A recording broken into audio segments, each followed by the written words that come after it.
Okay, so Sara Saffari, the number one thing you need to attract beautiful women. Like what are Gen Z guys like? The ones that you either grew up with or sometimes try and speak to with regards to dating or anything. What how do you categorize them? How do you classify them?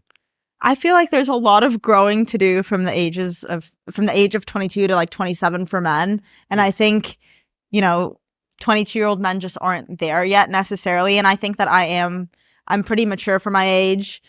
Um, As says every single woman with very little self awareness. So it's easy to outwardly show it, but if you were to get to know her, you may see some immaturities. Not saying that's true, but every woman has this claim that the women are the mature ones at that age and men are the immature ones, but it just manifests itself in different ways. So it's definitely a misconception.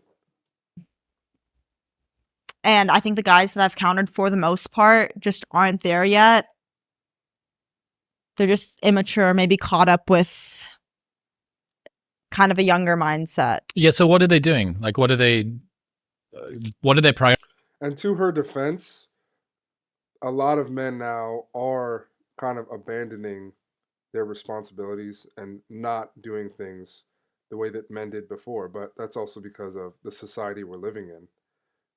We look around and the role of a man is completely different now. So why would men behave the same? You know, it's all give and take. prioritizing? What are they concerned about? I think they prioritize friends a good amount, which isn't a bad thing. I'm just saying friends a lot, partying, going out, you know, drinking. Hmm. I wonder how much of that's an LA thing. I think a good amount of it might be an LA thing. I think if you go like to a rural town in Kansas, maybe it's not as much. Yeah. Mhm. Have you heard of slow life strategy? Do you know about this? Slow life strategy. Yeah, so there's a it seems at the moment based on the data that Gen Z, both guys and girls, a little bit younger than you would probably be at the very front of this wave. Getting their driver's license later, moving out of home later, getting a job later, not partying as much, not drinking as much, not taking drugs. So they've got generalized risk aversion. They're not doing the risky things that previous generations of that age would, but they're also not even really doing the adult things. Like the number of 16 to 20-year-olds who don't have a driver's license is the highest ever. Like, Really? You think COVID had yeah, a pushback in that? Maybe it could be that people just Became more isolated, and stopped. if that's your formative years, if you're 15 and COVID hits and you're 18 and COVID finishes, you've just grown up. All you can remember basically being the person that you are. Bro, that's the saddest thing to think about, man, is the kids who were in high school when COVID was happening, bro. Man, oh man. I feel for y'all, man. If you're watching this video and you went through COVID during high school, man, just be glad that you're on the path towards improvement. You know, if you're watching this channel, I'm assuming you're trying to improve yourself. So just try to imagine your best version. Try to imagine that, try to visualize it because COVID definitely messed up a lot of young people's development, man. And those are the people I feel for, man, is the young minors who had their lives totally disrupted by it. Is this hermit at home playing Fortnite or whatever? Yeah. But what it makes me think about is what when these people do need to grow up. You mentioned young guys could do with maybe growing up a little bit more quickly Yeah. if they want a chance. And it makes me wonder whether that's going to keep getting pushed further and further Hopefully and further. not. But I don't know. It's yeah. I think for me, one of the biggest turn ons or pluses a guy can have is being motivated or like dedicated to something, even if that's plumbing, just something that like every day you want to do and work towards to being better at, And you know what it is? I talked about this in another video. When you dedicate that creative energy, that creative masculine energy towards something, women see that and they know that if you love them as much as you love that thing, they're going to get the benefits of that energy. You're going to put that into the relationship. So that's what attracts them to that. And that's why when you get on your purpose, you notice more women are attracted to you because they see that masculine energy and they know that if you dedicated that energy to their life, it would have a massive benefit.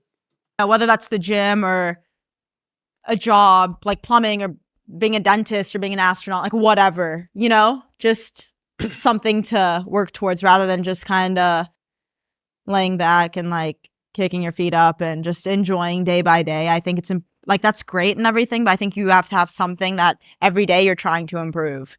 Drive and motivation and ambition, I think, are very sexy, and competence as well. Yeah. Like if you can manage to hit the sweet spot with a partner of someone who you are attracted to, but you admire as well, like you've got a partner that's your role model. Yeah. Like that's an unbelievably potent cocktail, I think, for attraction.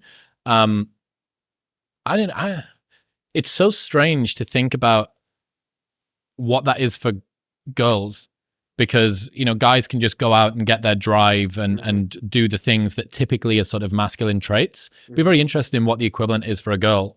Like what is it that a guy would find in feminine traits that they want to absorb into themselves? What it is, I think, is men want that kindness, that compassion, that caring, and we want to feel that all the way. I think we want to feel that, in the initial interaction and just in her general energy. If it has that healing, feminine energy, that draws guys in. You guys can let me know in the comments if you disagree, but for me personally, and from the experiences I've had and the guys I know, that feminine, caring energy is what draws a masculine man in, and it's what more women should embody, not trying to copy the masculine.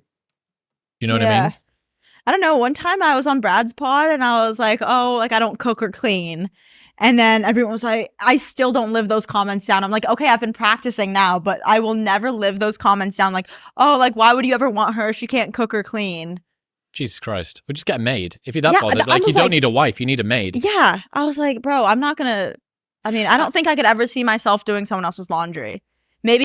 Yeah, see, she is definitely a masculine woman though, and you can see that. So, it's not really the fact that guys want their clothes folded and that they want cooking and cleaning, but it's guys want to feel cared for, like, and that's how you care for a guy, is to do that. So, when you are saying that you're not going to do those things, what men are going to assume is that you're not really going to care, because buying guys stuff doesn't matter. No guy cares about you buying him, shoes or whatever else. Women like men to buy them. Maybe my mother's, but my partner's never. Well, you just need to earn a bit more money and then you can pay the maid to do it. Yeah, I'm like, bro, I'll pay someone to do it. I wasn't opposed to a house chef. I think part of that is that they associate a lack of willingness to do traditional household things with a non-traditional relationship that is just not going to be as enjoyable. I hope he's not holding back here. I don't think he is, because I've seen a lot of Chris Williamson stuff, and he seems like a solid dude. He seems like he speaks his mind. But this is definitely seems like he's biting his tongue a little bit. So the truth of the matter is, men want a feminine energy, and that is ways that feminine energy is expressed, is caring for a man in those types of ways. It's not necessary. Chef and all that stuff is great, but guys always say, like, what are you bringing to the table? It's not those physical things, but it's the energy itself in general. Less feminine sort of woman. Yeah. And the polarity between masculinity and femininity. Well, the subtext is, I'm not doing the washing, you are. Yeah. Right? Which is, and guys are like, whoa, like, whoa. Oh, fuck yeah, this exactly. bitch. If you're not doing it, I'm definitely not doing it. Yeah, right. So I do understand. And I do think, there's lots of talk about masculinity and stuff like that. What about the other side of the fence? Are you seeing challenges that young girls have with femininity at the moment, of like finding their role within the world, whether they should be a trad wife or a sex positive, sleep around girl, party girl, whether they should be a hermit?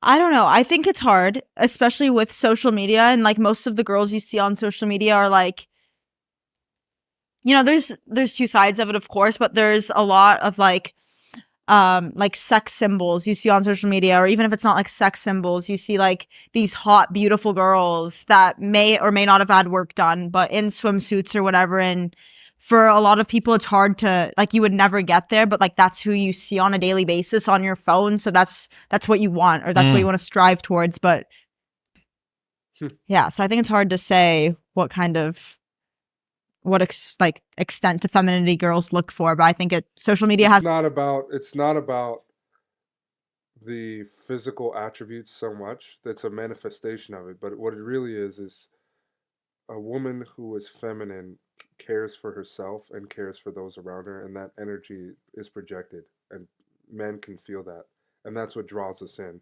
We all instantly feel it, bro. And this is part of the reason why guys do the passport bros thing, is because you see women like this.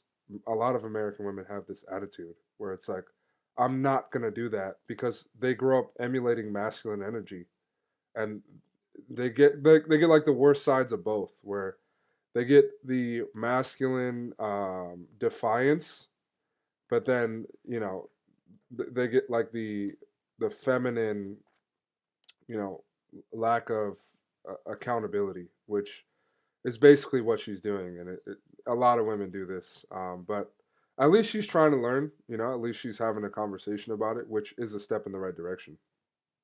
hasn't made it easier. It's confusing. It's confusing for sure. And look at some of the role models that were held up as, okay, so this is like, the question to ask her is, what about you is feminine? In what way do you express feminine energy in your relationships? Ask her that question, and she'll have to think hard. really, really where, this is someone that's charging forward and really getting it right. Lizzo fighting for girls all over the place. Yeah. And then the bottom falls out, and it turns out that she's making her dancers eat bananas out of strippers' vaginas. Yeah. Weight shaming all of the people as this champion for body positivity. And Ellen DeGeneres as well. Turns out that she's a total prick to work with. Yeah. It's like, and it's the people that you would think that were like the most understanding that turned out to not be. Yeah, that's show business though. Everybody's fake.